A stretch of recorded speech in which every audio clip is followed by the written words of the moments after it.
dengan NIM 21010362271. Pada kali ini, saya akan menjelaskan tentang Tanihub dan masalah-masalahnya. Yang pertama, saya akan menjelaskan tentang apa itu Tanihub.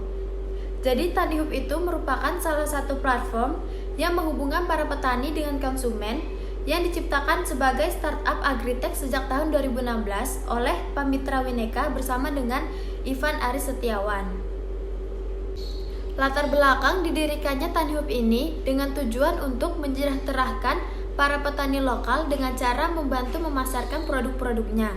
Akhirnya terciptalah suatu aplikasi e-commerce yang dinamakan Tanihub ini untuk melakukan transaksi produk pertanian, peternakan, serta produk bahan pangan lainnya yang memberikan kemudahan bagi para konsumen untuk berbelanja sayur, buah, lauk pauk, dan lain-lain secara instan. Tanihub ini menargetkan untuk semua orang, terutama wanita usia 20-45 tahun, baik yang masih menempuh pendidikan maupun yang sudah bekerja, dan juga untuk ibu rumah tangga. Tanihub juga menargetkan organisasi-organisasi yang memang menjadi segmennya, seperti hotel, restoran, minimarket, dan lain-lainnya. Tujuan lainnya didirikan Tanihub ini ialah Tanihub ingin memotong proses panjang dari produk-produk pertanian ke tangan konsumen sehingga kualitas dan juga harga produk yang diperjualbelikan dalam platform ini sudah terjamin. Tanihub mengandalkan penjualan dan pengiriman produknya melalui sistem online. Hal ini tentunya membuat aktivitas jual beli antar Tanihub dan customer menjadi lebih mudah dan instan. Di tengah sulitnya perekonomian Indonesia akibat COVID-19 yang terjadi kurang lebih 2 tahun terakhir ini, Tanihub mampu menjadi salah satu bisnis yang berhasil memperoleh perpanjangan pendanaan seri A atau seri A+ sebesar kurang lebih 284,6 miliar dan juga telah merampungkan pendanaan seri B untuk mendukung ekspansi bisnis senilai 942 miliar.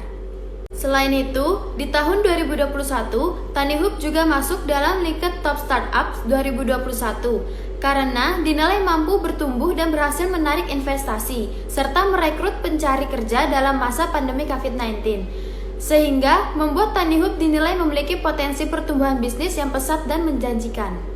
Tidak lama ini, Tanihub harus menghadapi urusan hukum lantaran sedang dalam proses penundaan kewajiban pembayaran utang PKPU di Pengadilan Negeri Jakarta Pusat.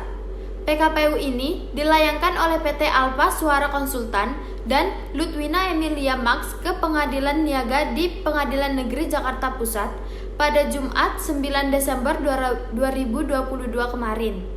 Dengan nomor perkara 363 PDT Sus PKPU 2022 PN Niaga Jakarta Pusat. Kedua pemohon tersebut dalam petitumnya meminta 6 aspek kepada majelis hukum. Aspek pertama, PT Alfa Suara Konsultan meminta agar majelis hukum mengabulkan permohonan penundaan kewajiban pembayaran utang yang diajukan oleh para pemohon terhadap PT Tanihub Indonesia.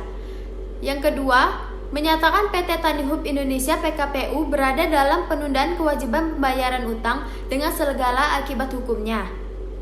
Yang ketiga, menetapkan penundaan kewajiban pembayaran utang PKPU sementara terhadap PT Tanihub Indonesia untuk jangka waktu paling lama 45 hari sejak diputusnya perkara ini.